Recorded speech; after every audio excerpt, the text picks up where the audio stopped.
நாம கலப்ப பிடிச்சு உழுது உணவு தானியத்தை உற்பத்தி பண்றவங்க. நம்மளை நம்பிதான் பட்டணம் இருக்கு, பட்டணத்துல சனங்க இருக்கிறாங்க. நாம அனுப்புற உணவு தானியம் பட்டணத்துக்கு போகணுமே தவிர நாம இங்க போக கூடாது. அப்படியே நாமளும் பட்டணத்துல போய் குடியேறணும்னு வச்சுக்க, சனப்பெருக்கம் ஜாஸ்தி ஆகி போய் சோத்துக்கே கஷ்டம் வந்துடும். கிராமத்துல இருக்கிற சனங்கள்லாம் பட்டணத்துக்கு போய் குடியேறணும்னு நினைக்கிறதே தப்பு. வணக்கம் விவசாய சொந்தங்களே. இன்னைக்கு தேங்காய் விலை நிலவரம், வெங்காய விலை ஏற்றம் இறக்கம், பச்சை தேங்காய் எல்லா தேங்காய் விலை நிலவரத்தையும் பார்த்துருவோம். அதுக்கு முன்னாடி வீடியோ சப்ஸ்கிரைப் பண்ணாமல் இருக்கவங்க பண்ணி சப்போர்ட் பண்ணுங்கள். வீடியோ பிடிச்சிருந்துச்சுன்னா லைக் பண்ணி ஷேர் பண்ணுங்கள். விவசாயிகளின் நலனுக்காக தான் நாங்கள் வீடியோ போட்டுட்ருக்கோம். தேங்காய் விலையை பொறுத்த வரைக்கும் நம்ம சேனல்லே நிறையா என்கொயரி, கமெண்ட் பண்ணுறது, ஃபோன் பண்ணுறது எல்லாமே தேங்காய்க்கு தான் வந்துட்டு இருக்காங்க. ஆனால் தொடர்ந்து வீடியோ டெய்லி போட முடியல, அதுக்கான நேரம் இல்லை.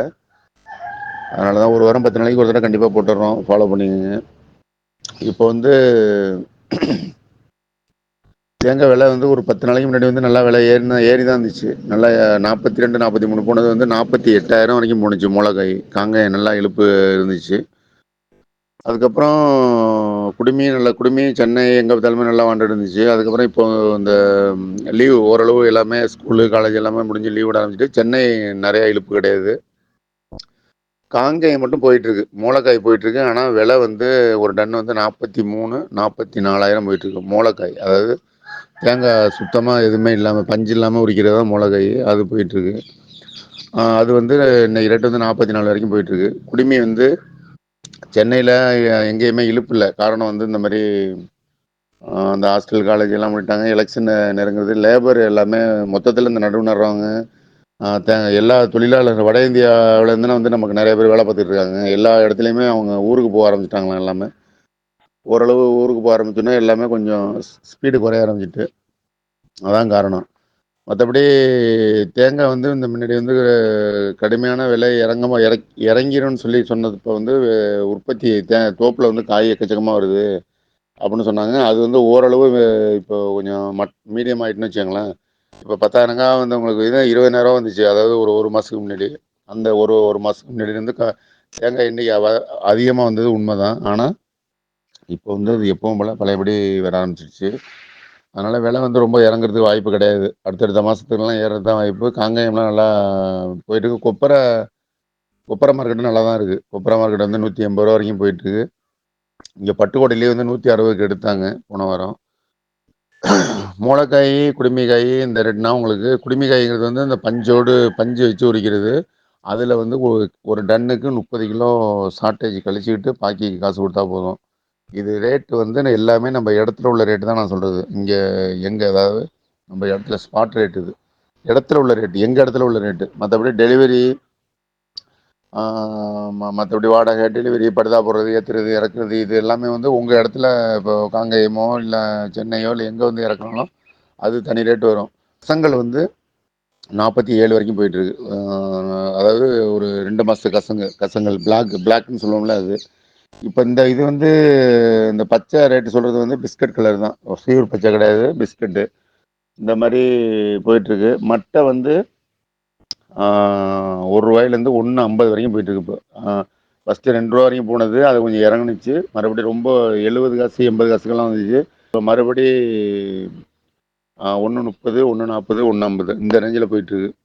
பார்த்துக்கோங்க. தேங்காய் இப்போ இந்த பீஸ் கணக்கில் கொடுக்குறவங்களும் நிறைய பேர் இருக்க தான் செய்கிறாங்க. பீஸ் கணக்கில் எல்லாருமே இப்போ உரிச்சு கொடுக்குறதுக்கான வாய்ப்பு கிடையாது.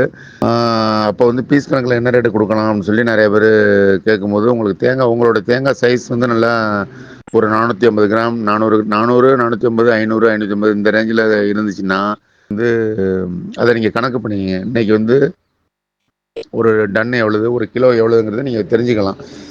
அதை தெரிஞ்சுக்கிட்டு நீங்கள் அதுலேருந்து விலையை நீங்கள் இது பண்ணிக்க வேண்டியதுதான், மைனஸ் பண்ணிக்க வேண்டியதுதான். அதை கணக்கு பண்ணிக்க வேண்டியதான். நீங்கள் இப்போ ஒரு 44 ரூபா இன்றைக்கி ஒரு டன்னு மூளைக்காய்னு வச்சுங்களேன்.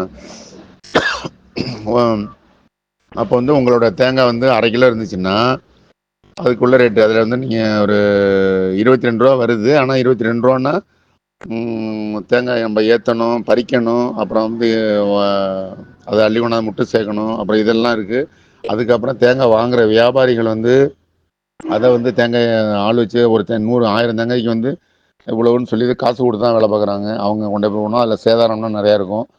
இதெல்லாம் போக அவங்களுக்கு லாபம் கிடைக்கணும்னா அவங்க வந்து ஒரு அதே ரேட்டுக்கு போட்டு எடுக்க முடியாது. அவங்க வந்து ஒரு இன்னைக்கு வந்து நல்ல நியாயமான ரேட் அப்படின்னு பார்த்தா ஒரு ரூ. 19 எடுக்கலாம். 18, 50, 19 வரைக்கும் எடுக்கலாம். அப்படி எடுத்தாங்கன்னா இந்த சைஸும் அது மாதிரி இருக்கணும். உங்களுக்கு 350 கிராம் 300 கிராம் உள்ள தேங்காய், தண்ணி இல்லாத தேங்காய் போய் நீங்கள் அந்த மாதிரி கொடுக்க முடியாது. அதை பார்த்துக்கங்க. பீஸ் கணக்கில் கொடுக்குறவங்க அந்த மாதிரி கொடுத்துருங்க. இளநீ வந்து ரூ. 35 வரைக்கும் போயிட்டுருக்கு. ரூ. 30, ரூ. 35 இந்த ரேஞ்சில் போயிட்டுருக்கு. இளநிக்கு வந்து லாபக்காய் கிடையாது. தேங்காய்க்கு வந்து நம்ம 1000 காய்க்கு 80 காய் நம்ம ஏரியாவில் லாபக்காய் கொடுக்குறோம். உங்கள் ஏரியாவில் எப்படின்னு தெரியல. அவங்க ஏரியாலையும் லாபக்காய் இல்லாமல் யாரும் எடுக்க மாட்டாங்க. நம்ம தேங்காய் உரிச்சு கொடுக்குறப்ப வந்து நமக்கு இந்த லாபக்காயெல்லாம் ப்ளஸ் ஆகிடுது. உங்களுக்கு லாபக்காயும் நமக்கு சேர்த்து வெயிட்டேஜில் வந்துடுது. உரிக்கிற காசு நமக்கு மட்டையில் வந்துடுது உங்களுக்கு. அதுக்கப்புறம் நம்ம இந்த அள்ளி கொண்டாந்து இது வந்து தேங்காய் வெட்டுறவங்க எப்படியா இருந்தாலும் வெட்டுறதுக்கு வெட்டு கூலி நம்ம தானே கொடுக்க போகிறோம். அதாவது நம்மனா விவசாயிகள் தான் கொடுக்க போகிறாங்க, வியாபாரிகள் கிடையாது. வாங்குகிற வியாபாரிகள் நீங்கள் தேங்காய் கணக்கில் விற்கிறதா இருந்தாலும் ஓரளவு இதை அனுசரித்து கணக்கு பண்ணி கொடுத்துங்க. நிறைய பேர் இது ஒரு முக்கியமான கேள்வியாக கேட்டுட்டு இருக்காங்க. தேங்காய் பீஸ் கணக்கில் நீங்கள் சொல்ல மாட்டீங்கன்னு சொன்னாங்க. நாங்கள் தெளிவாக சொல்லிட்டோம். உங்கள் தேங்காயை பொறுத்து அதை பொறுத்து அந்த மாதிரி இது பண்ணிக்கோங்க. விலை எப்படி தெரிஞ்சுக்கிறது அப்படின்னு சொல்லி சொல்கிறது, அதுக்கு நீங்கள் பக்கத்தில் உள்ள வியாபாரிகளோட தொடர்பு வச்சுருந்தாவே நீங்கள் தெரிஞ்சுக்கலாம். தேங்காய் வியாபாரம்னு பண்ண போனீங்கன்னா அதுக்கப்புறம் இன்னும் நிறைய விஷயங்கள் நீங்கள் தெரிஞ்சுக்கிட்டுருவீங்க. விலையே வந்து நம்ம கொஞ்சம் ஒரு 50 காசு நீங்கள் கூட வியாபாரிங்களாக இருந்தால் ஒரு 50 காசு கார் ரூபா சேர்த்து போட்டு எடுத்தால் கூட உடனே ஃபோன் பண்ணி அதை நீங்கள் சிண்டிகேட் மாதிரி இது பண்ணிவிட்டு அதை விலை நிர்ணயம் பண்ணிடுறாங்க எல்லாருமே. உங்கள் தேங்காய்க்கு மட்டும் நாங்கள் கார் ரூபா சேர்த்து போடுறோம், 50 காசு சேர்த்து போடுறோம், யார்ட்டையும் சொல்லாதீங்க அப்படின்னு சொல்லி ஒரு டெக்னிக் வேறு யூஸ் பண்ணுவாங்க. இந்த மாதிரிலாம் பண்ணி விவசாயிகளுக்கு ஒன்றும் பெருசாக லாபம் கிடைக்க போகிறது இல்லை இதனால்.